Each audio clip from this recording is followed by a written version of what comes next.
जय बाबा स्वामी। जय आत्मेश्वर। हिमालय का समर्पण योग भाग 1 का आज 5वां दिवस है और हम हैं पृष्ठ क्रमांक 22 पर। गुरुदेव कहते हैं, इन गुरुदेव की गुफा एक बड़ी खाई के अंदर बहुत नीचे स्थित थी। इसीलिए खाई के ऊपर से कोई भी अंदाजा भी नहीं लगा सकता था कि इतनी बड़ी खाई में नीचे कोई गुफा भी होगी। उत्तर दिशा से नीचे उतरने के लिए एक सकरा मार्ग था और खाई में काफी नीचे उतरने पर दाहिनी ओर मुड़ने पर जैसे जैसे हम उस जलप्रपात के पास जाते थे, पानी की आवाज बढ़ जाती थी। उत्तर दिशा से उत्तर कर नीचे दाहिने मुड़ने पर जलप्रपात और उत्तर दिशा के बीच पश्चिम दिशा में यह गुफा थी। वह खाई इतनी गहरी और बड़ी थी कि ऊपर से गिरता हुआ पानी तो ऊपर से देखा जा सकता था, पर कहाँ जाकर गिर रहा है वह ऊपर से नहीं दिखता था। ऊपर से नीचे देखने पर घना जंगल और अंधेरा लगता था और नीचे से तो उगते समय सूर्य दिखता था, पर अधिक ऊपर आने पर धूप जमीन पर नहीं पड़ती थी। सदैव कोहरा छाया रहता था। प्रकाश बहुत कम मात्रा में दिन में पहुंचता था। धूप सीधी न गिरने के कारण गर्मी भी नहीं थी, एकदम ठंडा वातावरण था। बस उस जलप्रपात के कारण ही एक जीवंत वातावरण बना हुआ था। वहाँ पक्षी सुबह और शाम में ही दिखते थे, क्योंकि वहाँ पर पक्षियों ने सुंदर घोंसले बनाए हुए थे और सभी पक्षी सुबह दाना चुगने चले जाते थे और शाम के समय वापस आ जाते थे। वहाँ पर घने वृक्ष कम थे और चौड़े बड़े वृक्ष कम थे, पर ऊंचे ऊंचे वृक्ष बहुत थे। खूब ऊंचे वृक्ष थे। वृक्ष बहुत पास पास, यानी इतने पास थे कि कोई वृक्ष कभी उखड़ गया और गिर पड़ा तो भी वह जमीन पर पूर्ण नहीं गिर पाता था।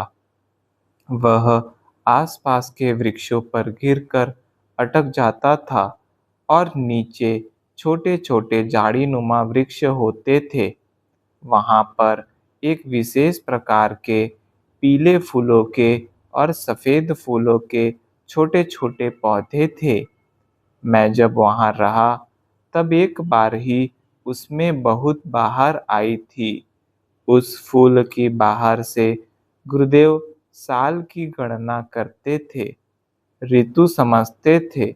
गुरुदेव भी बचपन से वहाँ पर उनके गुरुजी के साथ रहे थे।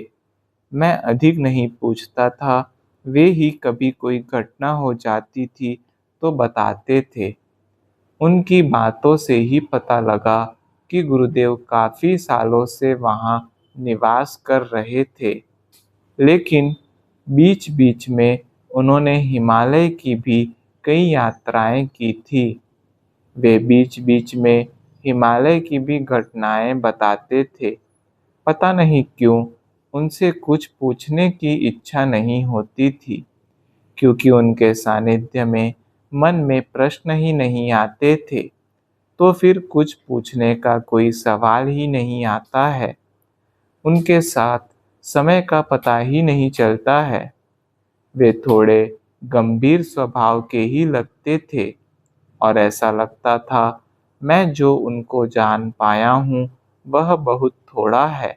वे काफ़ी जानकारी रखते हैं, पानी का, मौसम का, वृक्षों का, पत्तों का, पशुओं का, पक्षियों का, उनके आसपास के सारे क्षेत्र का उन्होंने बड़ी सूक्ष्मता के साथ अध्ययन किया था।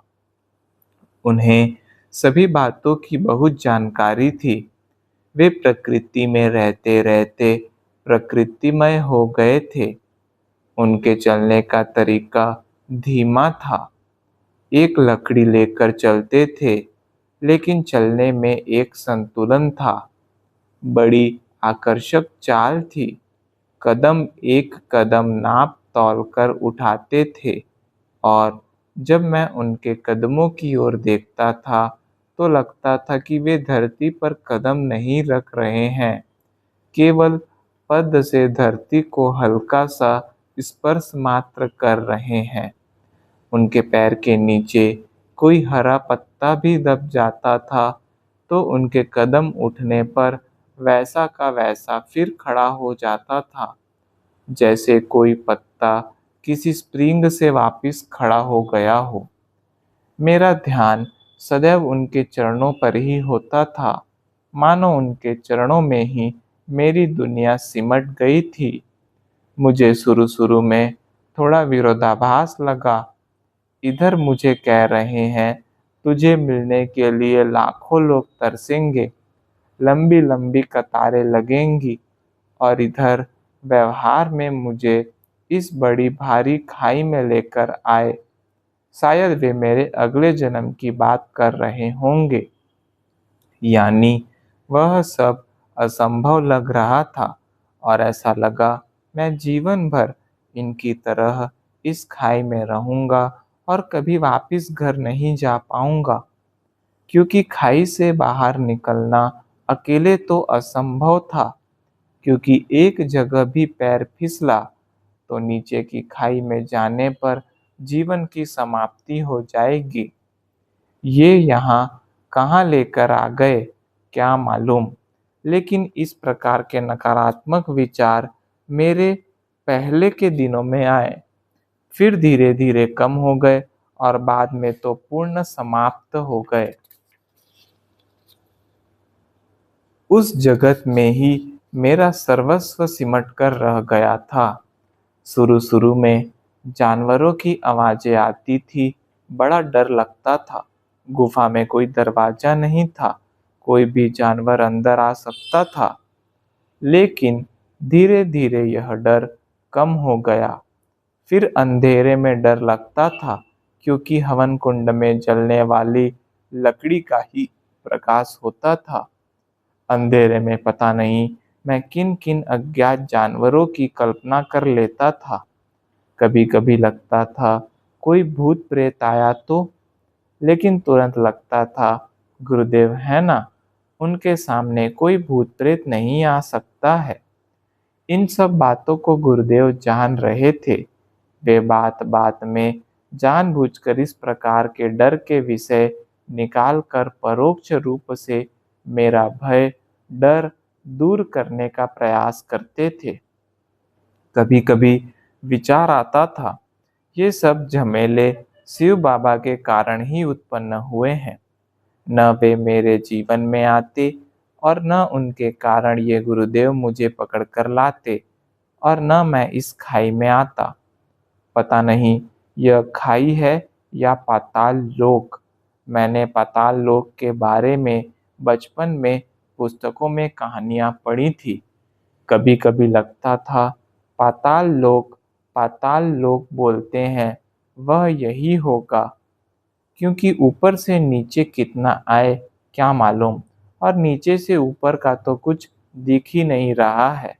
मैं सोच रहा था इस खाई में शायद ही कोई मनुष्य कभी आया था, लेकिन वह खाई प्राकृतिक दृष्टि से बहुत ही सुंदर और शांत थी। प्रकृति के साथ समरसता स्थापित करने के लिए बहुत ही उपयुक्त स्थान था।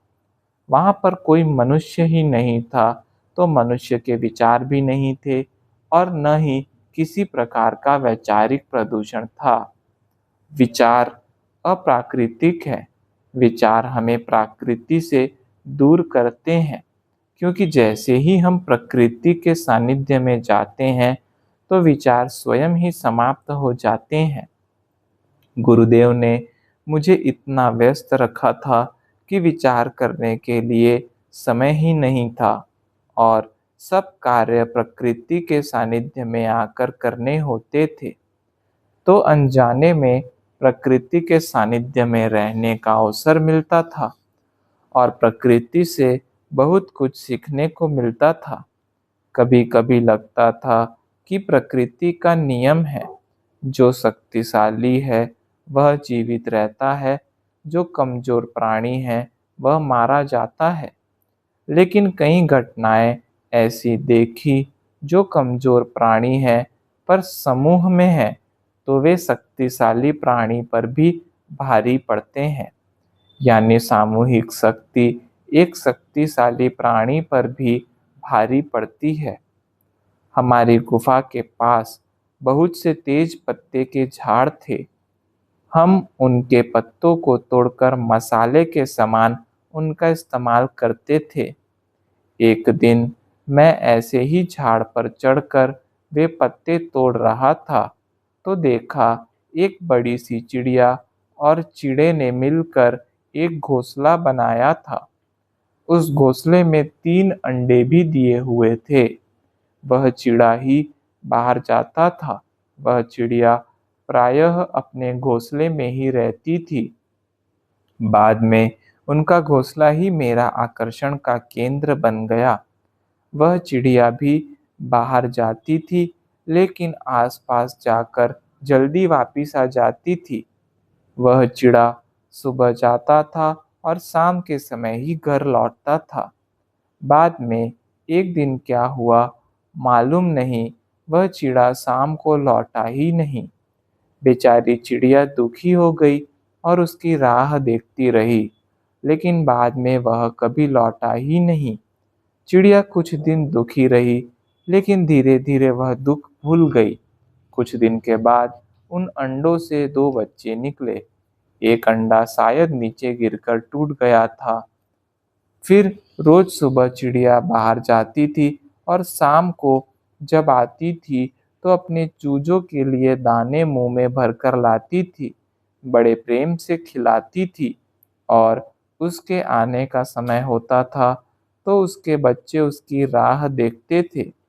एक शाम देखा तो चिड़िया आई, लेकिन वह जगह जगह बार बार गिर रही थी और वह उस झाड़ के नीचे आकर गिर गई।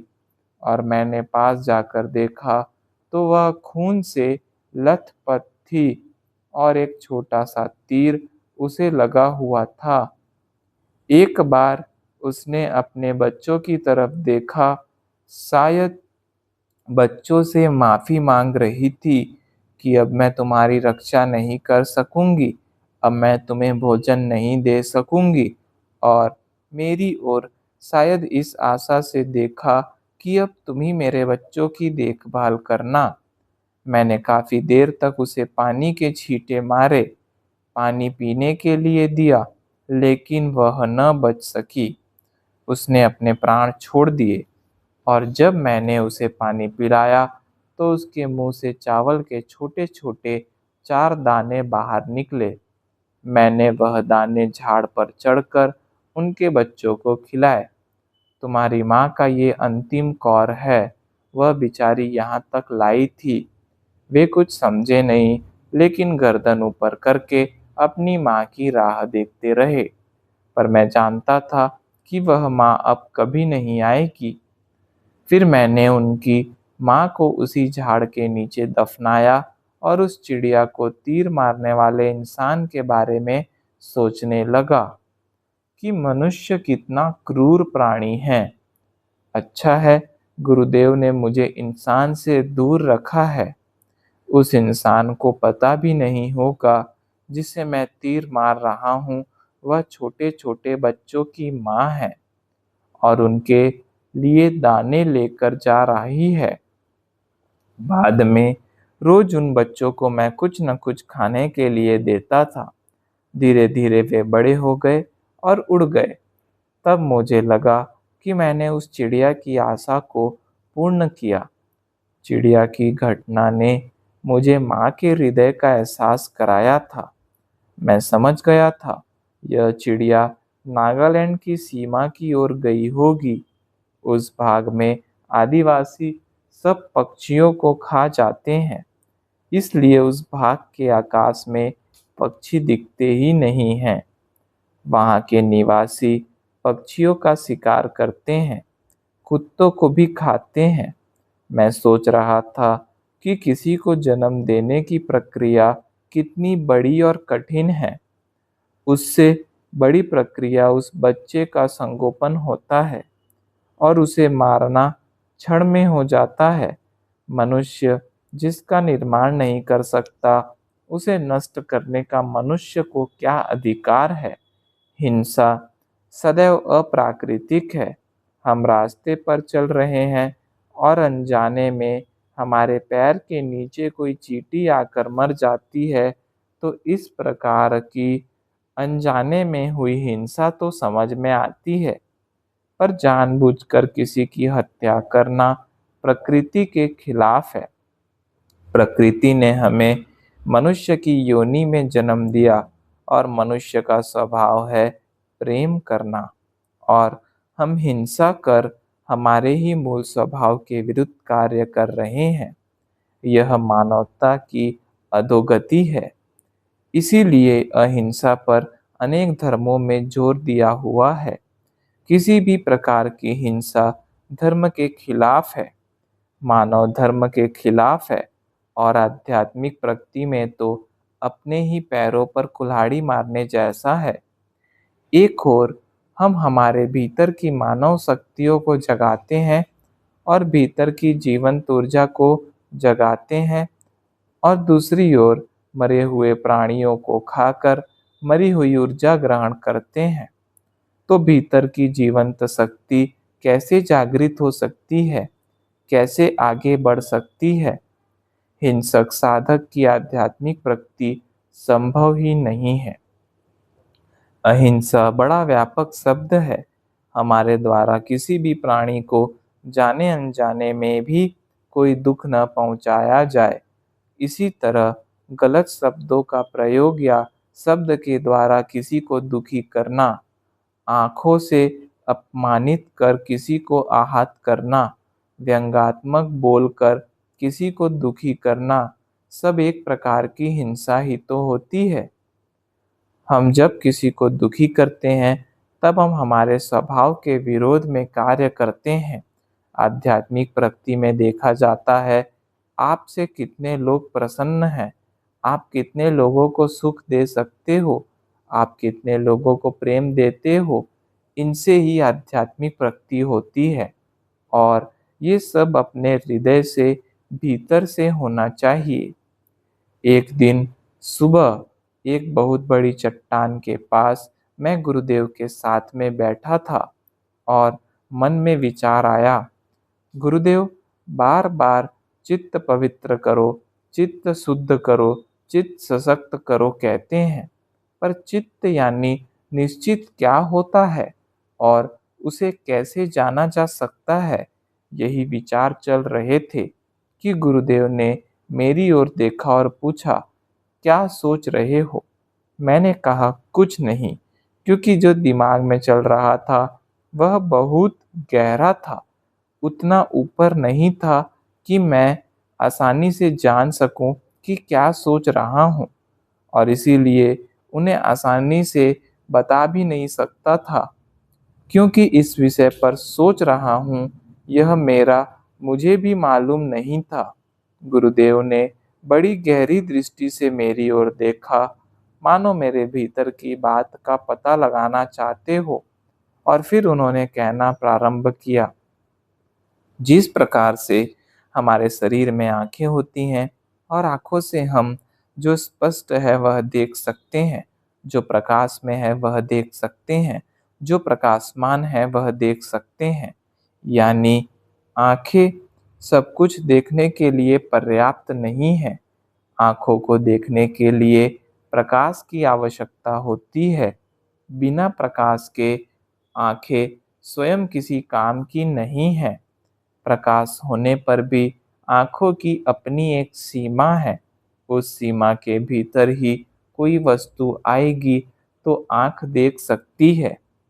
उस सीमा के बाहर की वस्तु आँखें नहीं देख सकती है। यानी आँखें प्रकाश होने पर अपनी सीमा में आई वस्तु को देख सकती है और मस्तिष्क को वस्तु की जानकारी देती है।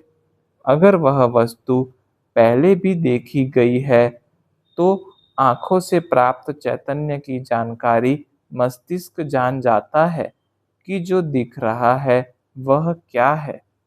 कभी-कभी आंखें वह भी देखती है जो आज तक कभी नहीं देखा गया है या कुछ नया ही अनुभव करती है।